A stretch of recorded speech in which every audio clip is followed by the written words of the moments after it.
নারায়ণগঞ্জে আলোচিত ৭ খুনের ১১ বছর আজ দীর্ঘ ১১ বছর পার হলো, বিচার কার্যক্রম শেষ না হওয়ায় আদালতের রায় কার্যকর হয়নি। লোমহর্ষক ঘটনার ৩-৪ বছরের মাথায় জজ কোর্ট এবং হাইকোর্টের রায় কিছুটা আশার আলো দেখলেও গেল ৮ বছরে আর এগোয়নি বিচার কার্য। এতে হতাশায় ভুগছেন নিহতদের পরিবার পরিজন। তাদের চোখে মুখে এখন একটাই জিজ্ঞাসা, কবে শেষ হবে বিচার? বিস্তারিত ডেস্ক রিপোর্টে। পুতই শেষ হয়ে গেছে গা, মাটির লগে মিশা গেছে গা, বিচার পাইনি। হারানোর যন্ত্রণা যে কতটুকু ভয়ঙ্কর এবং ভয়াবহভাবে আমরা বেঁচে আছি এবং কত হুমকির মধ্যে থাকি, কত আতঙ্কের মধ্যে আমরা থাকি। মানে রাস্তা খালি থাকলে অনেক ভয় করে, তখন মনে হয় যে আমার বাবা থাকলে আমাকে নিয়ে আসতো, আমার বাবা থাকলে আমাকে দিয়ে আসতো। মরে তাদের কবরে তারা কতটুকু শান্তিতে আছেন একমাত্র আল্লাহ পাকই জানেন। 2014 সালের 27 এপ্রিল ঢাকা নারায়ণগঞ্জ লিংক রোডে অপহরণ করা হয় নারায়ণগঞ্জ সিটি কর্পোরেশনের তৎকালীন প্যানেল মেয়র নজরুল ইসলাম, আইনজীবী চন্দন সরকার ও তার ড্রাইভার ইব্রাহিম, মনিরুজ্জামান স্বপন, তাজুল ইসলাম, সিরাজুল ইসলাম লিটন এবং মনিরুজ্জামান স্বপনের ড্রাইভার জাহাঙ্গীর আলমকে। 30 এপ্রিল বন্দরে শীতলক্ষা নদীর তীর থেকে ভেসে ওঠে তাদের পেট কাটা ইট বাঁধা মরদেহ। চাঞ্চল্য করে ৭ খুনের সাথে র্যাবের ৩ কর্মকর্তা সহ একাধিক সদস্যের জড়িত থাকার ঘটনায় সারা দেশে তোলপাড় হয়। এ ঘটনায় 2টি মামলায় বাদী হন নিহত নজরুল ইসলামের স্ত্রী সেলিনা হোসেন বিউটি এবং চন্দন সরকারের মেয়ের জামাতা বিজয় কুমার পাল। 2017 সালের 16 জানুয়ারি নারায়ণগঞ্জ জেলা ও দায়রা জজ আদালত সাবেক কাউন্সিলর নূর হোসেন, র্যাব 11-এর তৎকালীন অধিনায়ক তারেক সাইদ, অপর 2 কর্মকর্তা major Arif, lieutenant commander Rana সহ 26 জনের মৃত্যুদণ্ডাদেশ দেন। 2018 সালের আগস্টে হাইকোর্ট 15 আসামির মৃত্যুদণ্ড বহাল রেখে বাকিদের বিভিন্ন মেয়াদের কারাদণ্ড দেন। এ রায়ের পর আসামিরা আপিল করলেও তা এখনও নিষ্পত্তি হয়নি। RICL TMX, যুগের পর যুগ স্থাপনা থাকে মজবুত। নিহত জাহাঙ্গীরের সন্তান ও স্ত্রী জানান, উপার্জনক্ষম একমাত্র ব্যক্তিকে হারিয়ে জীবনযুদ্ধে লড়াই করতে হচ্ছে প্রতিনিয়ত। নিহত তাজুলের বাবা বলেন, বিচার দেখে যেতে পারলে মনে শান্তি পেতাম। অপরদিকে নিহত নজরুল ইসলামের স্ত্রী সেলিনা বিউটি জানান, একদিকে বিচার না পাওয়ার কষ্ট, অন্যদিকে হুমকি ধামকির মধ্যে থাকতে হয়। এই বিচার যদি বাংলাদেশে না হয়, আমার মনে হয় না আরো যতই অপরাধ হোক মানুষ পার পেয়ে যাব। হারানোর যন্ত্রণা যে কতটুকু ভয়ঙ্কর এবং ভয়াবহভাবে আমরা বেঁচে আছি এবং কত হুমকির মধ্যে থাকি, কত আতঙ্কের মধ্যে আমরা থাকি, তারপরে বেঁচে রয়েছি যে অন্তত দুনিয়াতে বিচারটা যাতে দেখা যেতে পারে।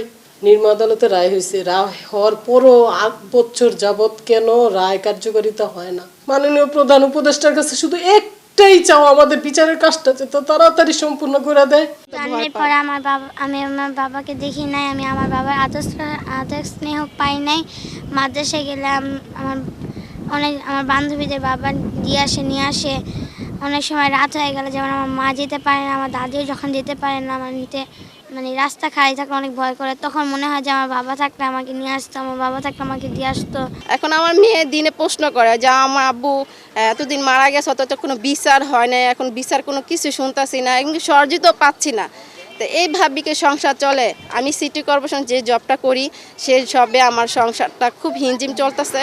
যদি আমার সরকার দিকে তাকায়ও যদি আমার চাকরিটা যদি সরকারি করে দিত, তো এক হিসাবে টেনশন মুক্ত ছিলাম যে না, সরকারি করলে সব রকম সুবিধা পায়, আমি ওরকম সুবিধা পাইতাম, কিন্তু ওরকম কোনো সুবিধা আমি পাচ্ছি না। তাকিয়ে আছি কখন এই রায় হবে, কখন এই রায়টা কার্যকর হবে, আমরা একটু দেখব। কিন্তু এর ভিতরে 2 জনের বাবা অলরেডি দুনিয়া থেকে বিদায় নিয়ে চলে গেছে। তারা বিচারটা দেখে যেতে পারেন নাই এবং মরে তাদের কবরে তারা কতটুকু শান্তিতে আছেন একমাত্র আল্লাহ পাকই জানেন।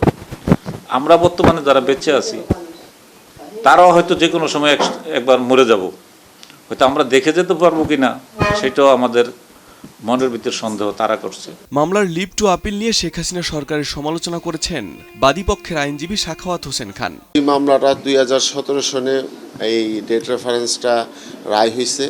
সরকার তৎকালীন ফেসিস্ট শেখ হাসিনা সরকার ওই আসামিদের দিয়ে আপনার আপিলেট ডিভিশনে রিভিশন দাখিল করে এবং রিভিশন করার পরে আপনার সেই 17 সন থেকে আজকে পর্যন্ত সেই রিভিশনটা এখন পর্যন্ত শুনানির অপেক্ষায় আছে। সবাই আশা করেছিল যে এই মামলাটার গুরুত্ব অনুধাবন করে তৎকালীন সরকার দ্রুত সময়ের মধ্যে এটার এই রিভিশনটা নিষ্পত্তি করবেন এবং আসামিদের যে সাজা সেটা কার্যকরের ব্যবস্থা করবেন, কিন্তু সরকার সেটা করে নাই।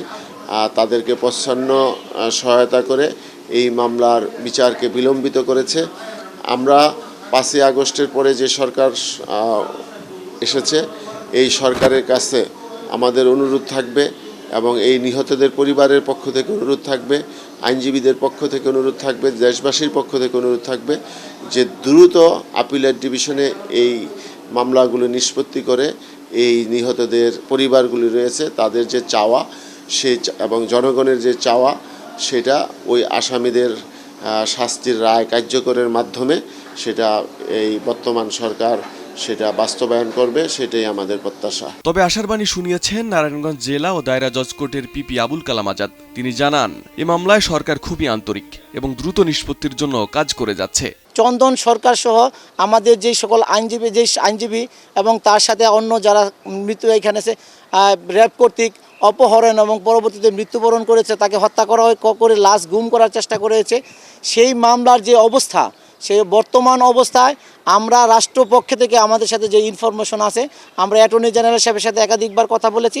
এই মামলা অ্যাটর্নি জেনারেল সাহেব নিজে থেকে দায়িত্ব নিয়ে এই মামলাটা যাতে অতি শীঘ্রই নিষ্পত্তি হয় সেই ব্যাপারে বিভিন্ন পদক্ষেপ গ্রহণ করছেন। 7 খুন কলঙ্ক লেপে দিয়েছে নারায়ণগঞ্জকে, তাই সাধারণ মানুষও চান দ্রুত বিচারের নিষ্পত্তি ও দোষীদের সাজা কার্যকর হোক। Desk report, ATN news.